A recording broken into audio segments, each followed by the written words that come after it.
I'm here now with Boyd Barkley. He's the junior vice commander of the Order of the Purple Heart, and Jack Adams, who's the model for the statue that's in Prescott, Arizona. And it's also what's on the cover here. Jack, can you quickly tell us how you came to be selected? Quickly?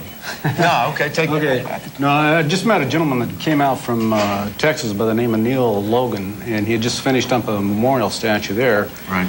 And we met in a grocery store, me and a couple other guys, and he said, "You have a statue here in town?" And we said, "No." And he said, "Well, don't you think you deserve one?" And I said, "Yeah." So I said, "Let's go get one." And I said, "I'm up for that." So talked to a few of the Vietnam Veterans of America and some of the other organizations around there, and there was a strong interest in it. And so Neil said, "Well, we need to get a drawing, we need to get a clay model done, so on and so forth." So he said, "Would you pose for me?" And I said, "Yeah, like, cool, you know, yeah, they'd return that down, you know." So we posed for about 2 days. He took thousands of shots. It was incredible. And then finally I said, "Look, let me get in a pose the way I was the day I was wounded and being medevaced out and see how you like that, you know, because this is getting old, man." So anyway, I got down in that position, and Marty grabbed me by the flak jacket, and I was blinded at the time, and I had shrapnel filled up, and Marty was reaching up for the medevac, you know, waiting for that to come in, and Neil said, "Hey, man, I love it." Well, it's beautiful. It's really, really wonderful. Yeah, he done a wonderful job, man. It's great. Thank you so much for being here with us. Thank you. Our next guest won 5 CMA awards and had 14 #1 hits.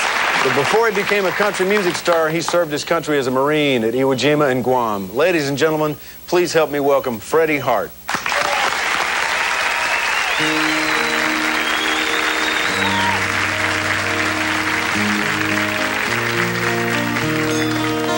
He went to war just like his father, barely made it home alive, decorated and honored, though a part of him had died. He looks up at her from his wheelchair and wonders why she never left. But he knows as long as she's there, he's not in it by himself.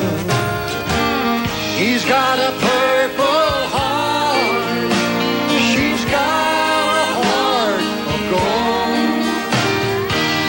It's killing her to watch him die, but she won't let it show.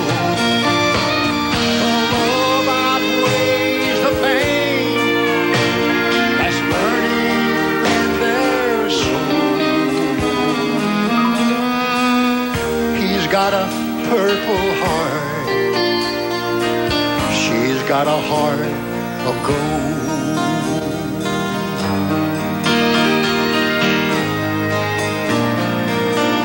Sweating bullets while he dreams, he's in the fight again.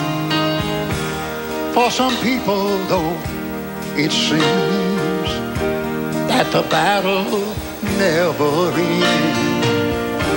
She reaches to the nightstand, 'cause she knows just what he needs.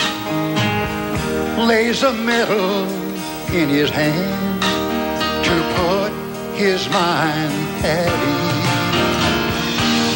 She's got a purple heart, she's got a heart of gold. It's killing her to watch him die, but she won't let it show. The love outweighs the pain that's burning in their soul. He's got a purple heart, she's got a heart of gold.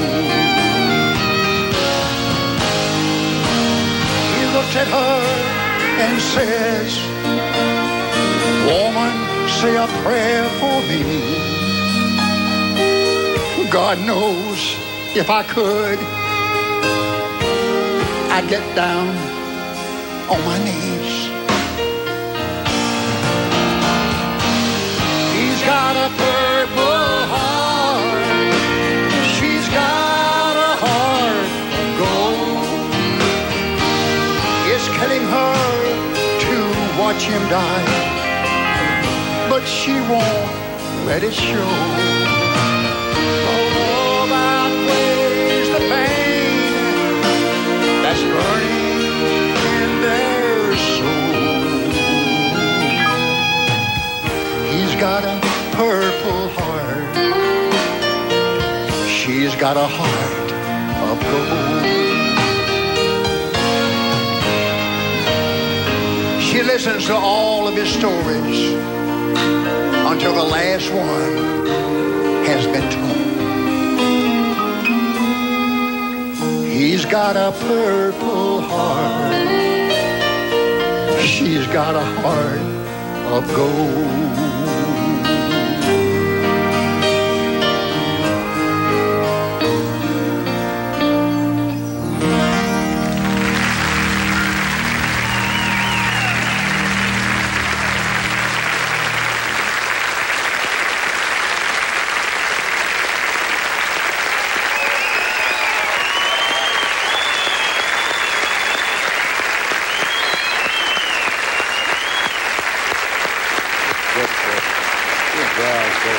Very, very nice. Oh, man, yeah. Oh, it's so good to hear you singing. My goodness, that's wonderful. Hey, thank you. Now, I know that you didn't receive a Purple Heart while you were in the military, but you do have a Purple Heart.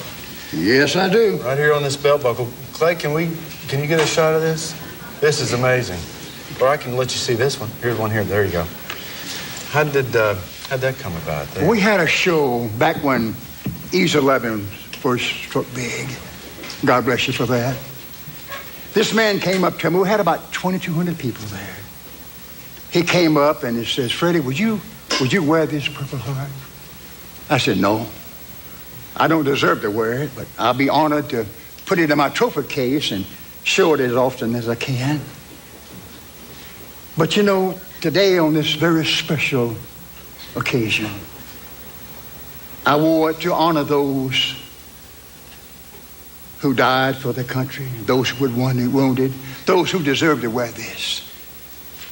I wear it in honor of them. No way. That's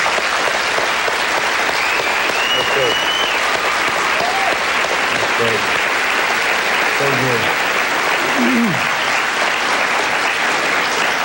Now, you also got something else here that this watch that you wear is pretty special too.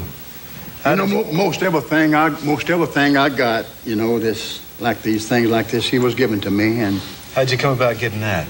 well, over on Iwo Jima, there was a mortar hit a man, and I pulled him away from where he was hit at and called the medic. And he thinks I saved his life. I don't know really, but he sent this to me, had it made up and sent to me. It's beautiful, and you wear it to this day.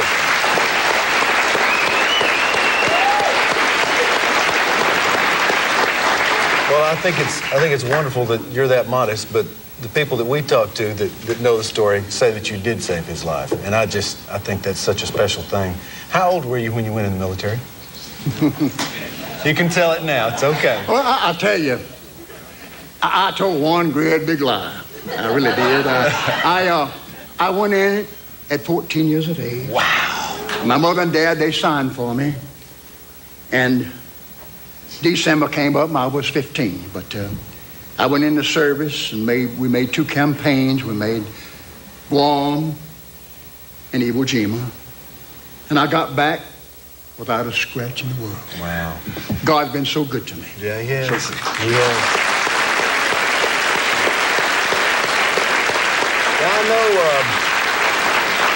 I know this belt buckle stays in your trophy case, except for you wearing it on this show. When I get through wearing it, I'm gonna go home and put it in the trophy Well, case. we want a little something else to be in there, and we've got a presentation. Actually, the James Blaylock and the folks with Purple Heart have a presentation they'd like to make to you. James Blaylock, Commander.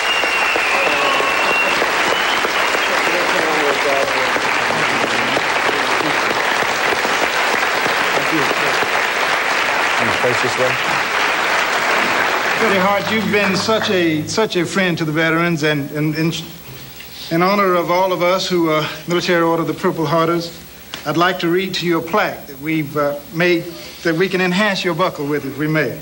It says, to Freddie Hart, in recognition for exceptionally meritorious and conspicuous service to your community, fellow citizens, and veterans, exceptional concern for the combat wounded and their families, promoting a positive image of the veteran community by recalling the sacrifices made by veterans and their families. Therefore, in testimony thereof, and as an expression of appreciation for these services, we hereby award this citation done this 13th day of March, A.D. 1997, signed by the National Commander and the National Adjutant General. Yes, sir.